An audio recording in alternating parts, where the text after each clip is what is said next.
ಕೇವಲ ಇಷ್ಟೇ ಅಲ್ಲ, ದರ್ಶನ್ ಟ್ರೀಟ್ಮೆಂಟ್ ವಿಚಾರಕ್ಕೆ ಸಂಬಂಧಪಟ್ಟಂತೆ ಕೂಡ ಸುಮಲತಾ ಅವರು ಈಗಾಗಲೇ ಮಾತನಾಡಿದ್ದಾರೆ. ಇಲ್ಲ 6 ವಾರಗಳು ಸಾಕಾಗಲ್ಲ ದರ್ಶನ್ಗೆ ನೀವು ಕೊಟ್ಟಿರ್ತಕ್ಕಂಥ ಟೈಮು, ಇನ್ನೂ ಜಾಸ್ತಿ ಬೇಕಾಗುತ್ತೆ ಅಂತಕ್ಕಂಥದ್ದು ಅವರ ಅಭಿಪ್ರಾಯ. ಸೊ ಹಾಗಾಗಿ BGS ಆಸ್ಪತ್ರೆಯಲ್ಲಿ ದರ್ಶನ್ಗೆ ಈಗೇನು ಟ್ರೀಟ್ಮೆಂಟನ್ನು ಕೊಡಲಾಗ್ತಾ ಇದೆ. ಈಗ ದರ್ಶನ್ ಪರ ಬ್ಯಾಟ್ ಬೀಸಿದ್ದಾರೆ ಸುಮಲತಾ ಅವರು. ದರ್ಶನ್ಗೆ ನೋವಿದೆ, ಟ್ರೀಟ್ಮೆಂಟನ್ನು ಪಡಿತಾ ಇದ್ದಾರೆ. ಸರ್ಜರಿ ಮಾಡಿದ್ರೆ ಸರಿಯಾಗಿ ಸಮಯ ಬೇಕಾಗುತ್ತೆ, ಸಾಕಷ್ಟು ಸಮಯ ಬೇಕಾಗುತ್ತೆ, 6 ವಾರಗಳು ಸಾಕಾಗಲ್ಲ.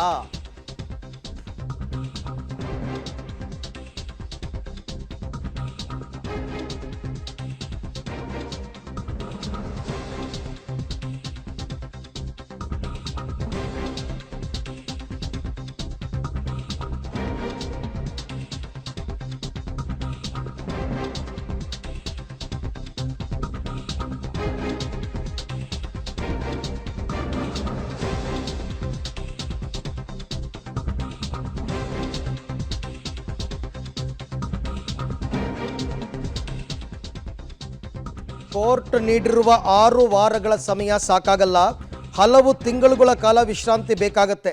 ಎಷ್ಟು ಸಮಯ ರೆಸ್ಟ್ ಬೇಕು ಅಂತ ವೈದ್ಯರು ಹೇಳ್ತಾರೆ, ಸರ್ಜರಿ ಆದರೆ. ಸುಮಲತಾ ಅವ್ರು ಹೇಳಿರ್ತಕ್ಕಂಥ ಮಾತು. ಸೊ ಹಾಗಾಗಿ ಸಾಕಾಗಲ್ಲ ಟೈಮು ಅಂತ ಅವ್ರು ಹೇಳ್ತಾ ಇದ್ದಾರೆ.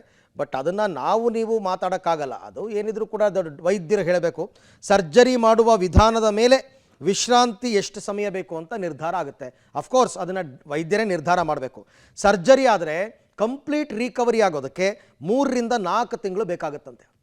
3 ರಿಂದ 4 ತಿಂಗಳು ಬೇಕಾಗುತ್ತೆ. ಮೊದಲ 3 ವಾರದಲ್ಲಿ, ಅಂದರೆ ಸರ್ಜರಿ ಆದ ಮೊದಲ 3 ವಾರ ಕಂಪ್ಲೀಟ್ ಬೆಡ್ ರೆಸ್ಟೇ ಹೇಳ್ತಾರೆ ಡಾಕ್ಟ್ರು, ಎದ್ದೇಳಂಗೆ ಇಲ್ಲ ಆ ಥರ ಬೆಡ್ ರೆಸ್ಟ್. ಯಾಕೆಂದರೆ ಇದು ಬ್ಯಾಕ್ ಸರ್ಜರಿ ಆಗಿರೋದ್ರಿಂದ ಕಂಪ್ಲೀಟ್ ಬೆಡ್ ರೆಸ್ಟ್ ಹೇಳ್ತಾರೆ.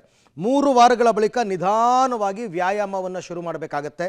ವ್ಯಾಯಾಮ ಮಾಡ್ತಾ ಮಾಡ್ತಾ ಅವರು ನಡೆದಾಡೋದಕ್ಕೆ ಒಂದು 2-3 ವಾರ ಬೇಕಾಗುತ್ತೆ.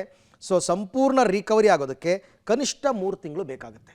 ಈಗ ಕೊಟ್ಟಿರೋದು ಎಷ್ಟು ಕೋರ್ಟು? ಕೇವಲ 6 ವಾರ, ಅಂದರೆ 1.5 ತಿಂಗಳು.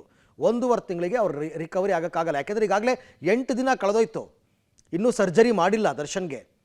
ಸರ್ಜರಿ ಮಾಡಬೇಕು, ಸರ್ಜರಿ ಮಾಡಿದ್ಮೇಲೆ 3 ವಾರ ಬೆಡ್ ರೆಸ್ಟ್ ಮಾಡಬೇಕು, ಅದಾದಮೇಲೆ ಅವ್ರು ನಿಧಾನಕ್ಕೆ ವಾಕಿಂಗ್ ಸ್ಟಾರ್ಟ್ ಮಾಡಬೇಕು. ಎಲ್ಲ ಆಗಿ ಅವ್ರು ಕಂಪ್ಲೀಟ್ ರಿಕವರಿ ಆಗಬೇಕು ಅಂತಂದರೆ ಹೆಚ್ಚು ಕಡಿಮೆ 3 ತಿಂಗಳು, 3 ರಿಂದ 4 ತಿಂಗಳು ಬೇಕಾಗುತ್ತೆ ನನ್ನ ಪ್ರಕಾರ. ಸೊ ಹಾಗಾಗಿ ಅವ್ರು ಏನು ಮಾಡ್ತಾರೆ ಅಂತಕ್ಕಂಥದ್ದನ್ನು ನೋಡೋಣ.